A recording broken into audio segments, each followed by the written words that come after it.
In order to dive a little bit deeper, we thought that it would be good to discuss just a common carton audit process. Most retailers will employ, they have an RF scanner, they scan the barcode. The barcode scanner will know what the contents of the carton are supposed to be. So at that point, all they have to do is unpack the carton and scan each item that's in the carton. Repack the carton, seal it, and put it away.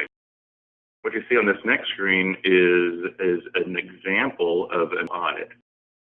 For this particular audit, there are 5 UPCs involved. So you see this UPC in column 1, the ASN quantity. So this is the quantity that the vendor told us was actually in the carton. And then you see the scan quantity, and that's what was scanned at the time of audit in the retail distribution center.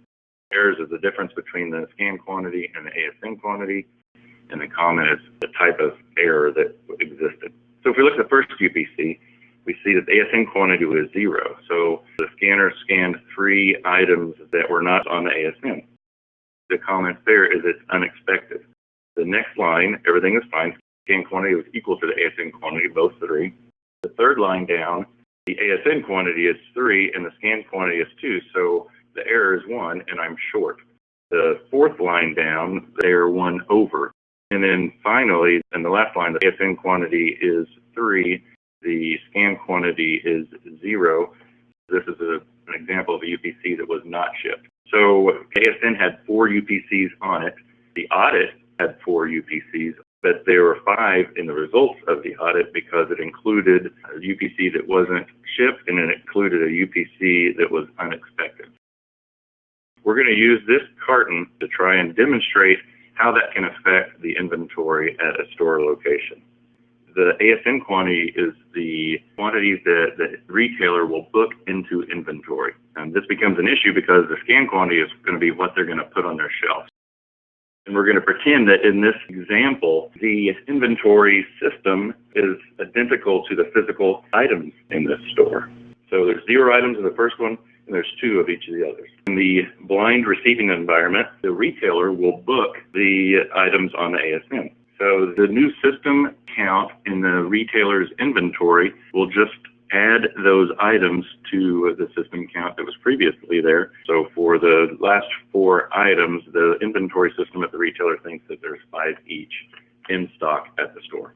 But when that carton actually arrived at the store and the store clerk put what was actually in the carton on the shelf, this is simply the scan quantity that we demonstrated earlier from the RF audit. So it will simply take the physical inventory and add that to the actual quantity that was in the carton, and now we see physically what is in the store. Notice, because of the inaccurate carton contents, the system inventory now does not match the inventory that's physically on the shelf.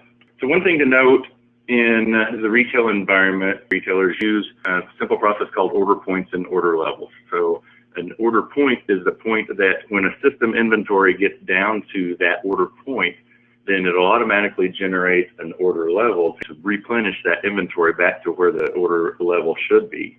And so an example of, hey, I'm going to order now when my inventory gets down to 2 in the case of the order point, and I'm going to order 3 items to get back to an inventory level that's acceptable. Let's assume we sold every one of the items that we physically had in stock.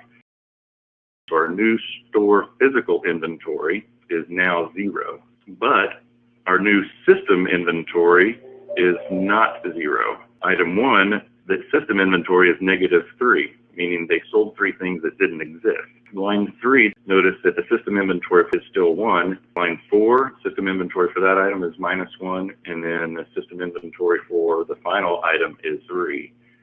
So look at these possible impacts to the business because of this mistake. If you look at the middle line, the system thinks that there's 1 still there. They cannot sell that one because that one does not exist. For the final item, the system thinks that there's 3 units in stock there. So that's what's called ghost inventory. If you keep in mind that the order points were 2, well, in the case of the blue, the system thinks there's 3 in inventory, there is 0 in the store.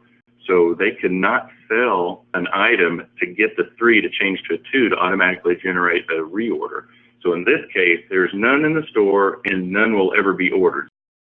So from a vendor standpoint, the vendor will never get an order on this item until that inventory is adjusted or corrected. From the retailer standpoint, they can't sell something that they don't have. And then from the customer standpoint, if they go in on a continual basis looking for this, it's just not there. So now we've got problems across the board. So this screen is where we try to bring together all of the possible problems caused by poor carton accuracy. We talked about ghost inventory. Obviously, we know there's lost sales, disappointed customer, and it's lost sales for both the vendor and retailer because the retailer will not generate a reorder for the vendor. Out of stocks have been discussed over and over again. Too much stock, it's a risk for a markdown. One that often gets missed, there's a lot of wasted expense, frustration, and cash trying to reconcile the differences between what is invoiced and what is paid.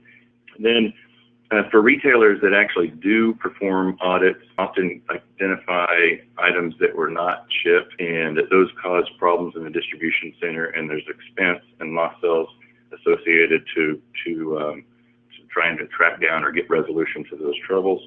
When retailers identify suppliers that have poor accuracy, they're forced to audit a lot more. A lot of retailers have programs that say your accuracy is dropping below a certain amount. I'm going to move you to 100% audit. They're touching every piece, opening up every carton, and they're going to charge you for that. There's chargebacks associated with carton accuracies. And then finally, retailers are starting to do a lot of buy online and pick up in the store.